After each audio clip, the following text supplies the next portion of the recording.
self-actualization comedy video. Zen down there was like, he's a self-actualization comedian. So that's what my billet says at Zany's. Come see the first self-actualization comedian. But see, that's actually what all comedians are doing. You should watch this documentary on Sam Kinison. It's incredible. Daniel, if you get the chance, go watch that Sam Kinison documentary about his life. It's unbelievable. It's unbelievable. That's what to me is most upsetting is that America used to be objective. Now it's all subjective. Because in the 80s, it was like the peak of material and aesthetic, you know, prime. It was the best. And so people overdid it in the 80s with drugs, cocaine, etc., and they destroyed their lives. Like Richard Pryor, you know, who set himself on fire. But that's why I say the Sam Kinison documentary is very funny. Richard Pryor is also self deprecating, but this is the connection between mysticism and comedy. Comedians are mystics in a way, actors, hypnotizers, because when you go on stage for 5 minutes to an hour, you have to essentially hypnotize the audience and make them laugh and laugh and laugh and laugh and then deeply relax, relax, relax, relax, relax. That's what you're doing.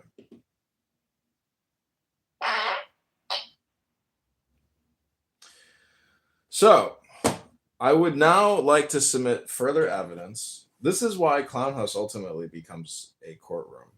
And if people don't want to waste each other's time, they essentially run it like a court or a mock trial or a Toastmasters. Therefore, no one feels cheated that their time was wasted because it was all conducted in a business-like way. Might be a 60-40, 40-60. Every Mexican. 50-50. Every Mexican. No, let me see this. Hold up. I'll come back to They the screen. they set the DNA standards after the raping. No, it's literally No, common sense. Lord. He truly believes this. He truly believes this bullshit. If a black person mates with a white person, they're gonna have a mix about. Bro, look how white you are. Look how white this is saying you are. That's literally what makes me Mexican. You're white as fuck, bro. I'm 25%. You saying you're Caucasian? You're Caucasian. You're not of the old fucking people that inhabit that Mexican land. Yeah, the one where you don't come from that. I don't come from what? You don't come from that. You don't have that warrior gene that been ripped out of your people. You're white. You're just a white guy. You're a Caucasian, dude. Like, what the fuck? I'm only 25-30% white. You're Caucasian, bro. You're Caucasian. they Okay, if I'm 30% white, and which is from Spain, and my other 30% is from Mexico, and then the rest of my percentage is in Africa and in Middle East. Oh my Lord. they You're Caucasian, dude. You're Caucasian. But I'm waiting for you to give me an example of how I'm white. If you can say how I'm white, I'll be like, okay, I'm white. No, Brazilian, it's all made up. My people's not Brazilian. Why would I be Brazilian? That doesn't make sense. Yeah. Then it's saying Canadian and fucking United States like 3%. Like what? What the fuck? Like what? You what is it? You confused? You don't know what you can't read? Get right here. This is all bullshit. This is all bullshit right here. Oh, so you don't even believe it now? Your people You're just a mix of is not real, bro. I have DNA results I just posted that proves that my people are real. You're not a real person. You're Caucasian, bro. I don't see how. Like, why are you getting so angry? Like, it's just the truth. It's who you are, No, it's just stupid how people on Clubhouse can. You're trying to say that you're like that old, like native people that ran the lands with the Aztecs. I don't know what you're talking about. I said those people. That's not you. You are. You're not those people. You said Mexicans don't exist. They don't. They don't. The definition of a Mexican was the birth of natives that were raised by white That's a fact. I don't know who this doctor is. He's exactly those people. To me is what we learn. Like you go to medical school and you become intelligent because you memorize things.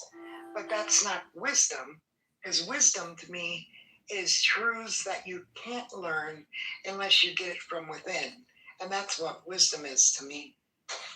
Yes. Oh, look, I see CJ has the exact same profile pic as you. Interesting. I've never seen that happen before. Okay. Yeah. Do you know each other? I do know CJ. She's amazing. And I just clicked on her picture, and her picture is not dirty either. Okay. I don't know. Oh, it's a Clubhouse thing. Okay. Yeah, that's interesting.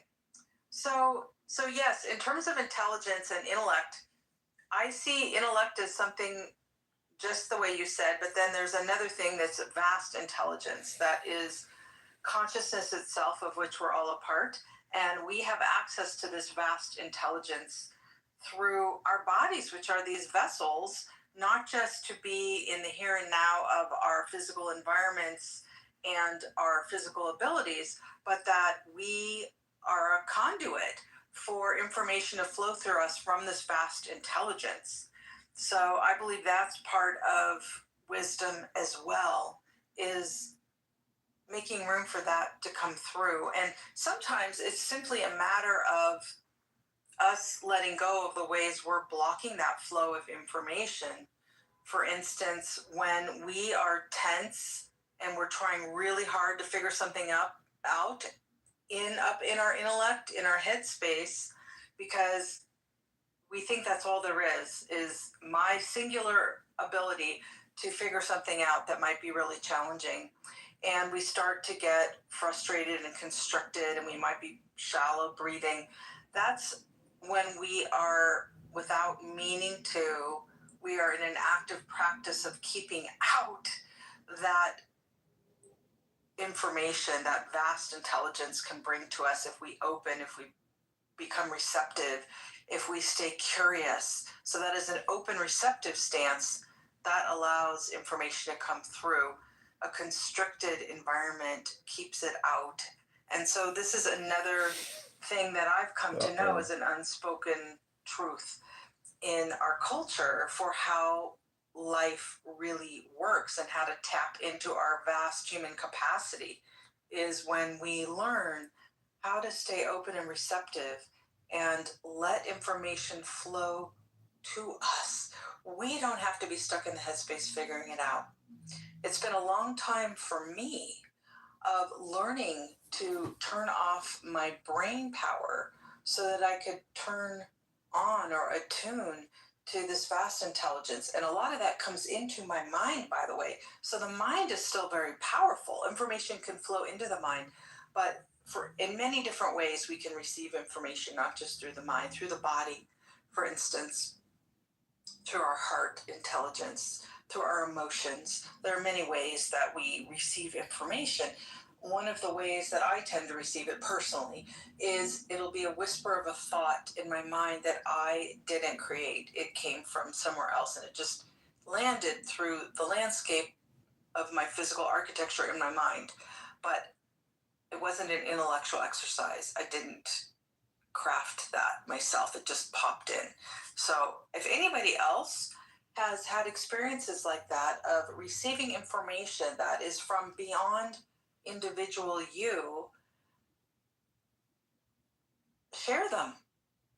Okay, and Music AI, come on up and let's hear what you've got to say. Hi, good morning.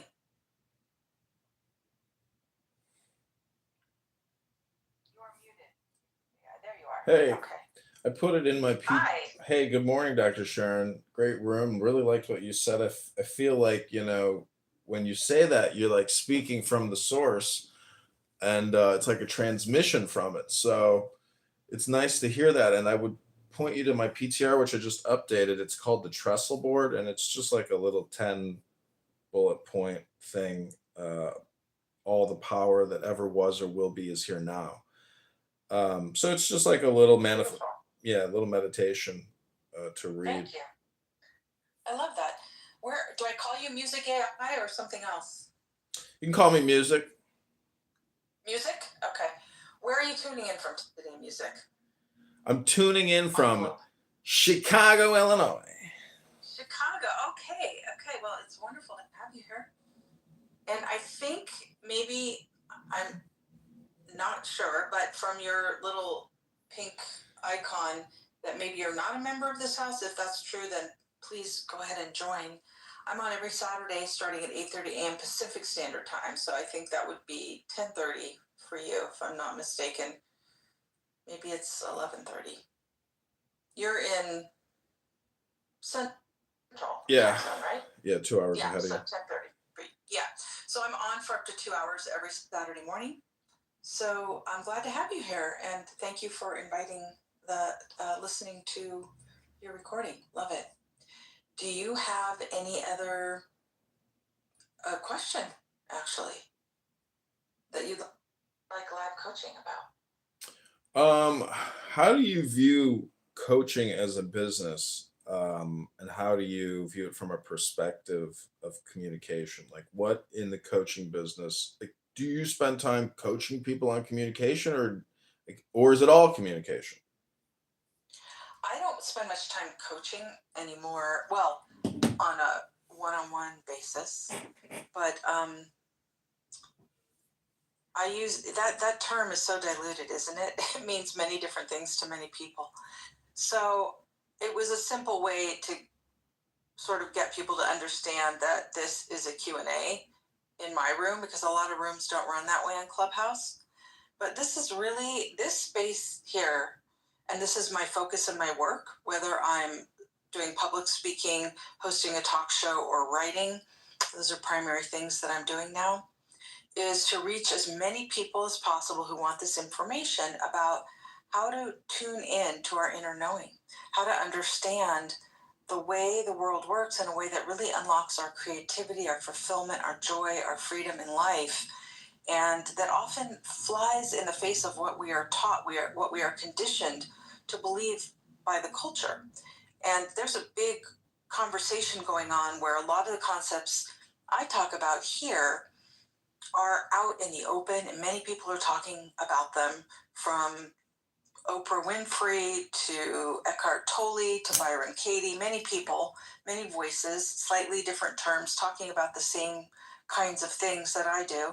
And I think these are all beautiful voices to have out there.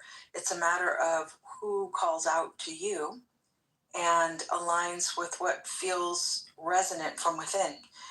That's what I believe is, don't pay attention to a thing that I say other than what resonates within you as truth. And that's how to live our lives really in the most powerful way, from the inside out. So I don't know. I think that's more guidance than coaching in the vernacular, but the words aren't important. It's more that this is a Q&A. I'm here for you.